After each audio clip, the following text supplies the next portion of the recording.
Just want to welcome you once more. I'm Monsignor Hoy, the pastor here at Christ the King, and on behalf of St. Anthony's and Our Lady of Victory, we welcome you to the third and final talk for this summer. Martha Hennessy has come from Vermont to share some personal history of her grandmother Dorothy Day, who was the co-founder of the Catholic Worker Movement, which is alive and well today. And she's going to be talking somewhat about the movement today, and particularly the Mary's House in New York City. We will listen to her presentation and then entertain questions, and she will provide answers afterwards. If you haven't been here before, bathrooms are out that door, and take a left.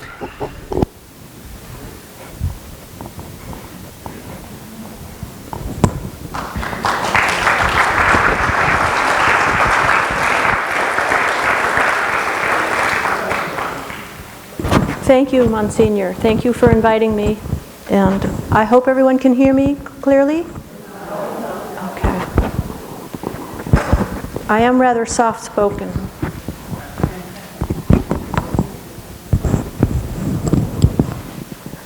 I'll just try and elevate my voice a bit. Okay.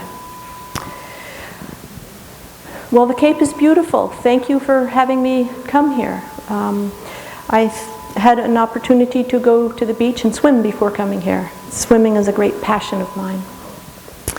I do have ancestors who helped settle Barnstable on Dorothy's family's side, and I don't know much of the details, but coming to the beach does feel like coming home.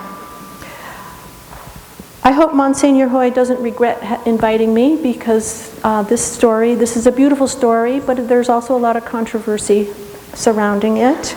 I have to say, Dorothy was inducted into the National Women's Hall of Fame in 2002, and it was right before the invasion and bombardment of Iraq, and I spoke in terms of what Dorothy would have to say about that, and so expect to hear a message that's not easy to hear from me.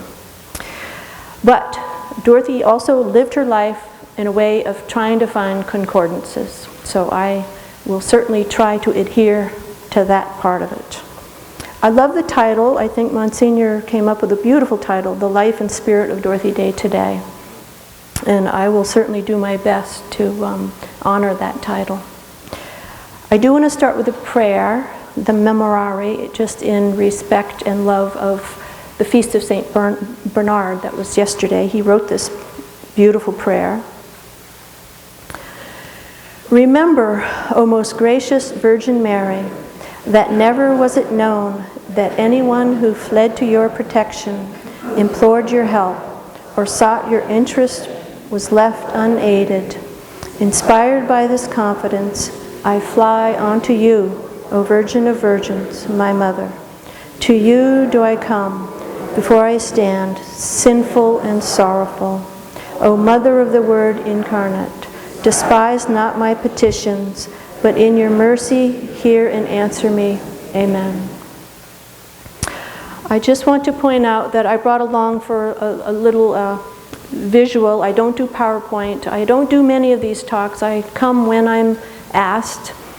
But today my visuals are this beautiful icon. The artist is William Hart McNichols, who lives in New Mexico. And he has done many icons, and he chose to do one of Dorothy as a young woman.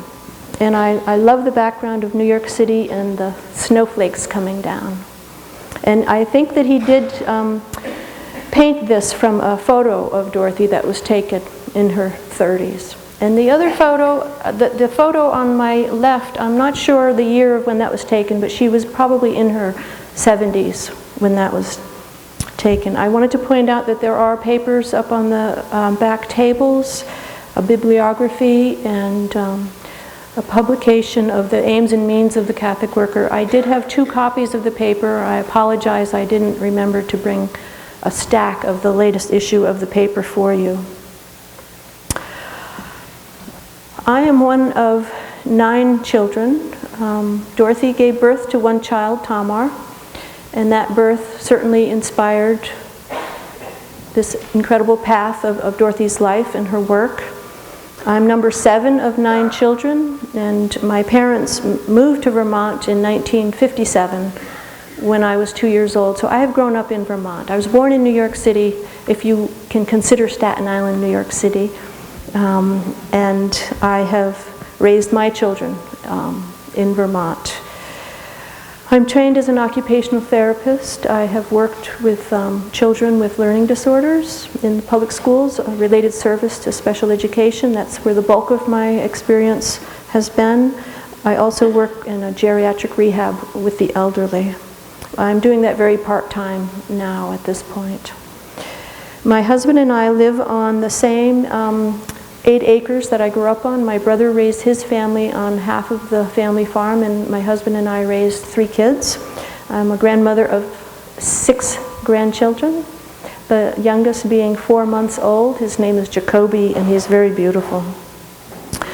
We raise about 60% of our food. We have chickens, sheep, we grow vegetables and fruits, and it's all very much a part of the Catholic worker tradition. Peter Morin was a French peasant, co-founder of the Catholic Worker, and he wrote up a program that included agronomic universities to be part of the city houses of hospitality. So my life on the farm has been very much influenced by that Catholic worker tradition. I'm not an academic.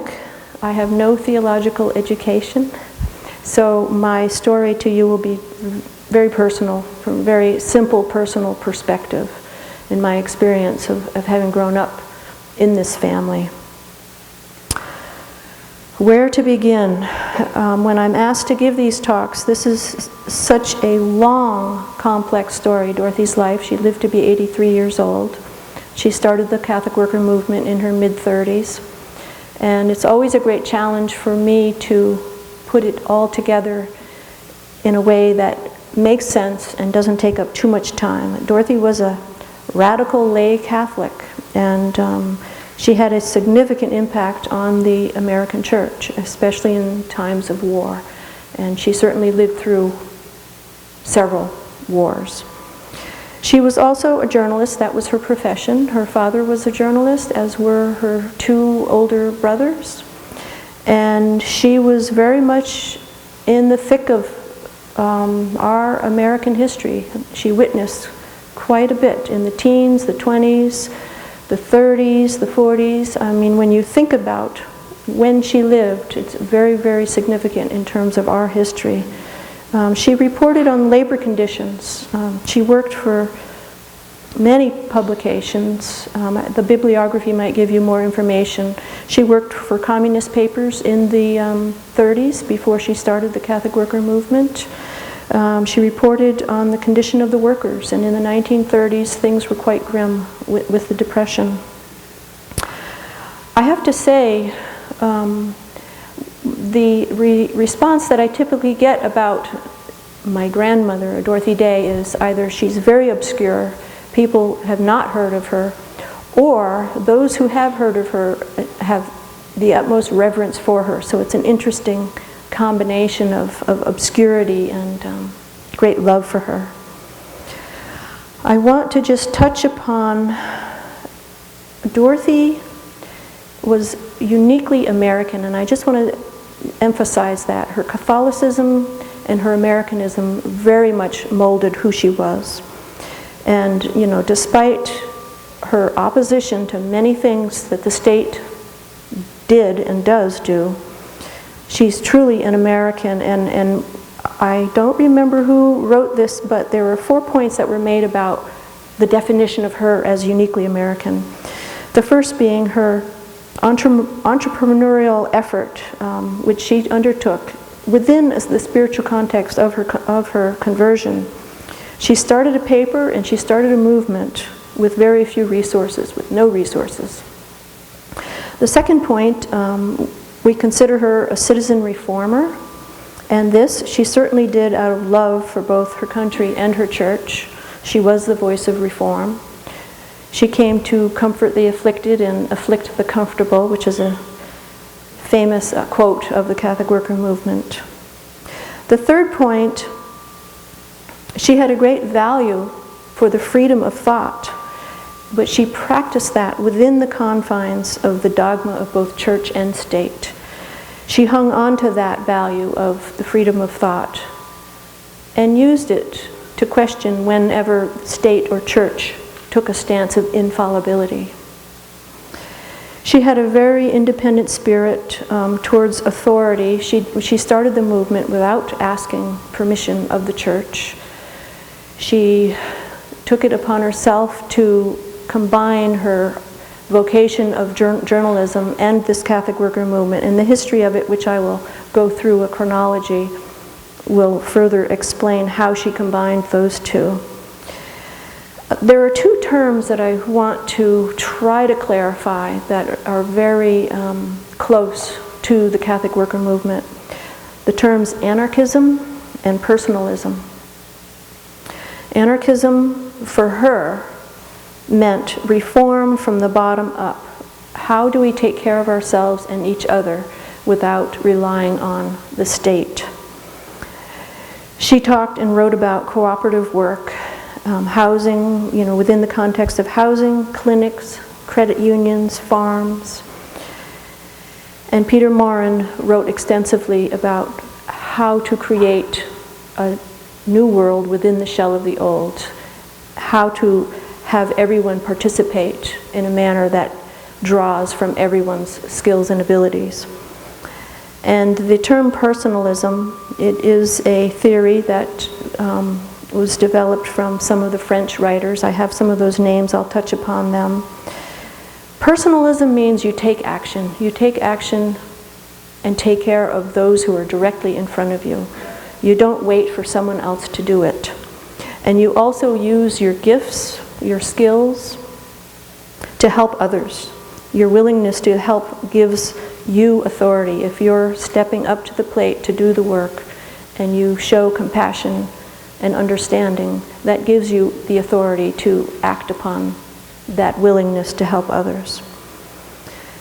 And of course, all of this is practiced within the context of Matthew 25 and also the Sermon on the Mount. Dorothy considered the Sermon on the Mount her manifesto, where she took Jesus' words literally and tried to apply them in her life. She wrote an autobiography, The Long Loneliness, in 1951, and this book is about her conversion, her story of conversion. And I think that she was haunted by God from a very early age. She came from an Episcopalian family background, or Protestant background, and her family did not necessarily practice much of the spiritual life. But she tells the story of finding a Bible as a very young girl and being quite drawn to it and intrigued by it. She also was very close to her family. She was the third born of 5 children. And a lot of her early writings reflect the importance of her family to her. And as a grandmother, she was always involved with my family. She was a single working mother, way before this occurred in the 1920s and 30s. And she always considered family a very high priority despite the intense workload that she carried. She describes having moments out in nature, and I think that this is very key in The Long Loneliness. My favorite chapter, of course, is Man is Meant for Happiness, when she talks about falling in love with my grandfather and conceiving and giving birth to my grandmother, and the beauty of nature that comes to her through her lover's eyes. And for me, nature has always spoken of God. As a very young child, she survived the San Francisco earthquake, and this is something that really triggered in her very young mind this awareness of what happens in a time of crisis, how to give generously in a time of crisis. And she saw people coming together and helping out. And for her, that spoke very clearly as a very young child that this is something that she wanted to hold on to and to learn how to practice. As a young adult, she lived in Chicago. Her family moved to Chicago after the San Francisco earthquake, and she spent 2 years in college. She is a college dropout. She was a college dropout. She attended University of Illinois, Urbana, and she completely indulged in all kinds of reading when she first left home and attended college. She was 16 when she first went to college. And some of the authors that really intrigued her were Upton Sinclair. She was wandering the neighborhoods, the back of the yards, and seeing the conditions of people working in poverty, living and working in poverty. She also studied Jack London, Charles Dickens, the Russian authors Dostoevsky and Tolstoy and Kropotkin. She read extensively on them. And then Emmanuel Mounier was one of the French philosophers who wrote about personalism, and she studied him considerably. Leon Bloy was another one.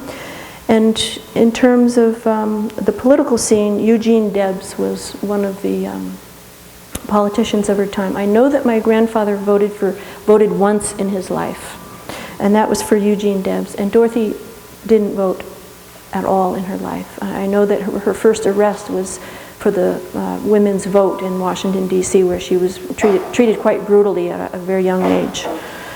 And she never voted. That's part of her anarchism. But all of these authors and books that she read were commenting on and describing social conditions. And so it was then that she was exploring this socialist viewpoint of how the masses are taken care of. The impact of industrialism, materialism.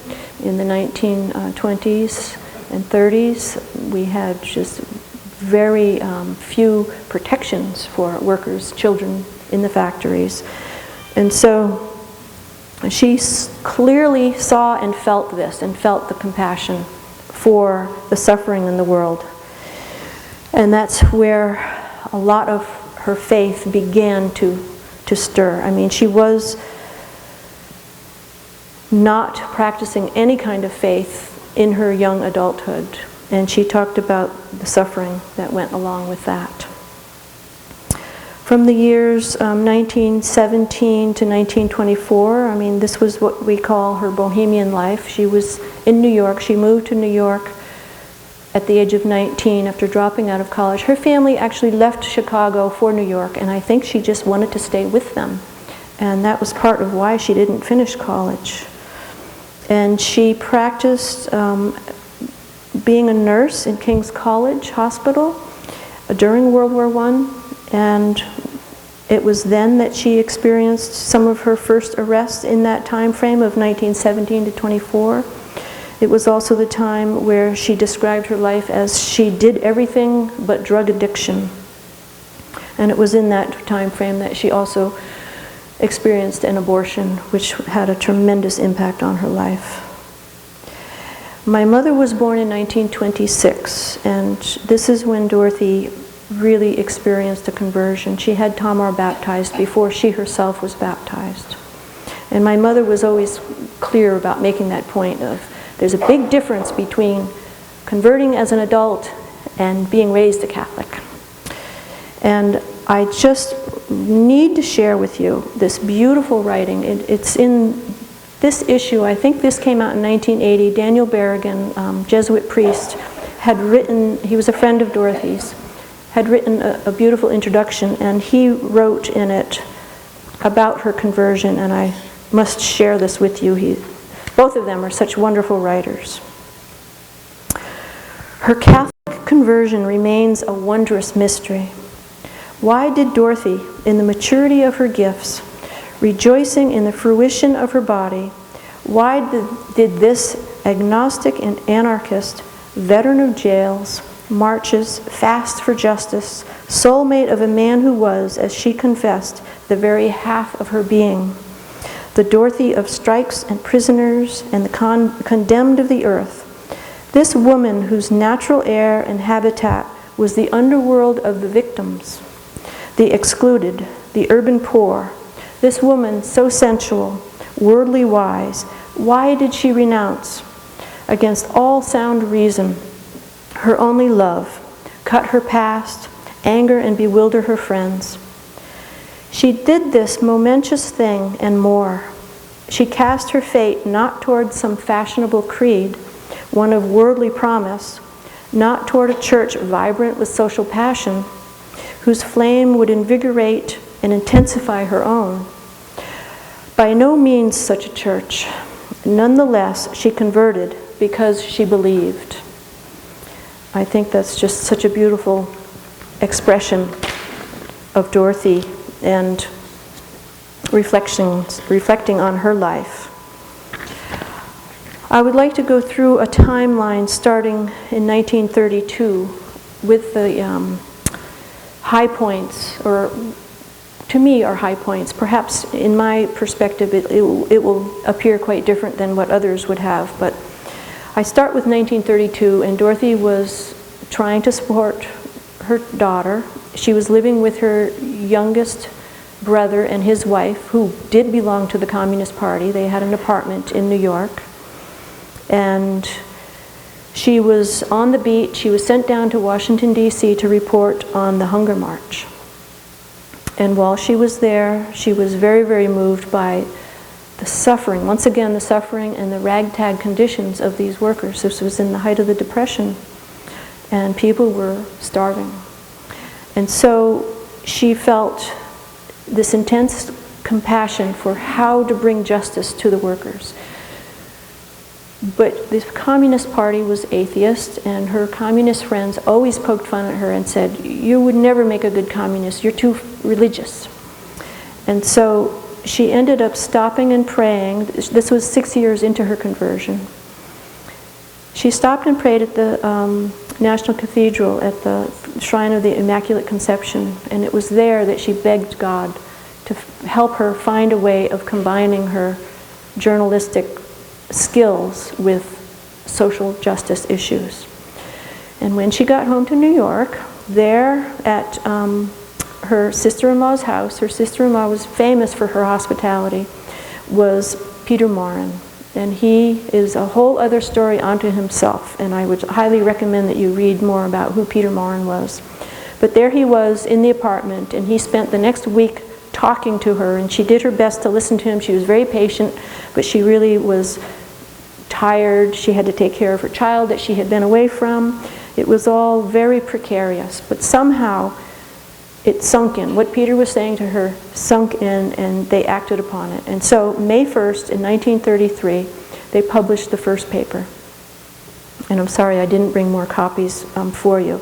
And this was distributed in Union Square.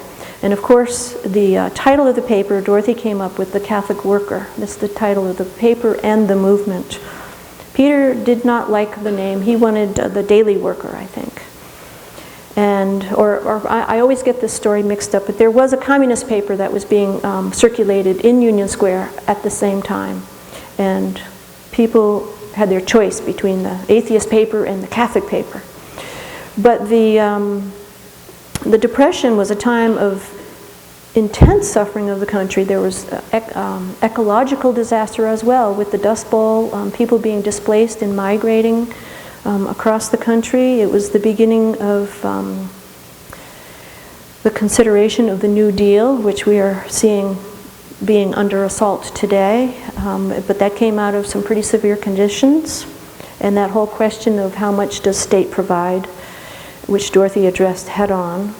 In 1935-36, the Easton Farm was founded, and that was in Pennsylvania. The first houses, my mother grew up on Mott Street. I think the first Catholic worker house was on Mott Street. And then they were driven from pillar to post around the city because many of the buildings that they settled in were condemned because they were in the poorest part of the neighborhoods. But the Easton Farm, my mother has had great memories of. She died in 2008. And that was her first taste of getting out of the city. And so nature was very, very important for my mother. And I think that's where that taste was instilled for me. The other thing that the Catholic worker did in those years, 1935, I think it was, Dorothy clearly understood what was happening in Europe, this runner-up to World War II. And the Catholic workers did go down to the docks and picket the German ocean liner, the Bremen, because they clearly understood what was happening with this rise of the national state in Germany. In 1941, she protested World War II. The newspaper started out with a very small circulation, and it grew exponentially from 1933 until 1941.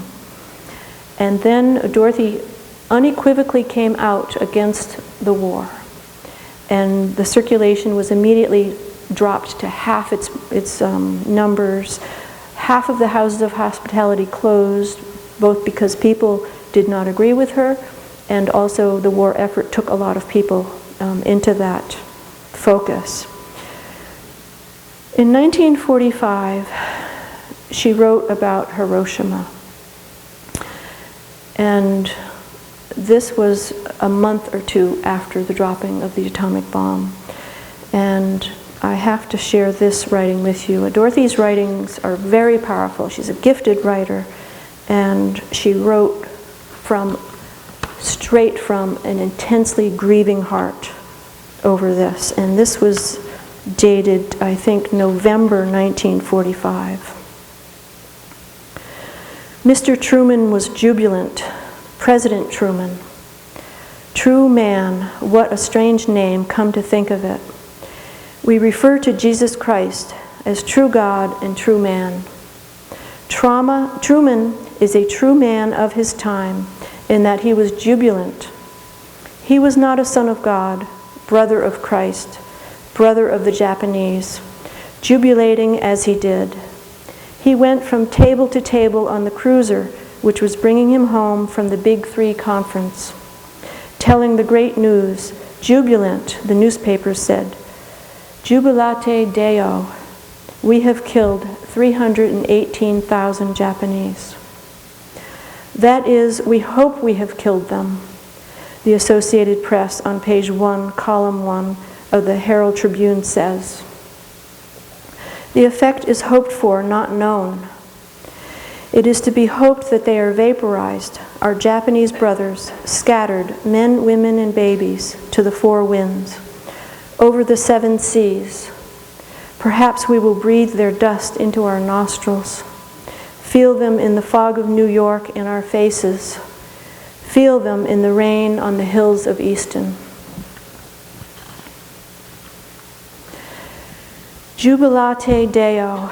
President Truman is jubilant. We have created destruction. We have created a new element called Pluto. Nature had nothing to do with it. A cavern below Columbia was the bomb's cradle, born not that men might live, but that men might be killed. Brought into being in a cavern and then tried in a desert place, in the midst of tempest and lightning, tried out, and then again on the eve of the feast of the transfiguration of our Lord Jesus Christ, on a far-off island in the Eastern Hemisphere, tried out again.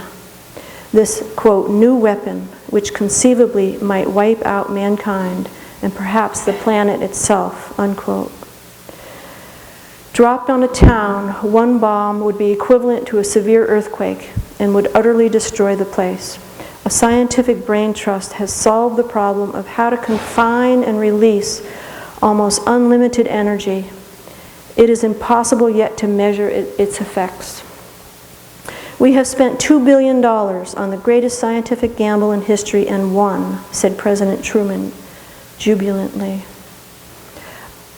I can't help but think how her understanding of the mystical body of Christ, how we are all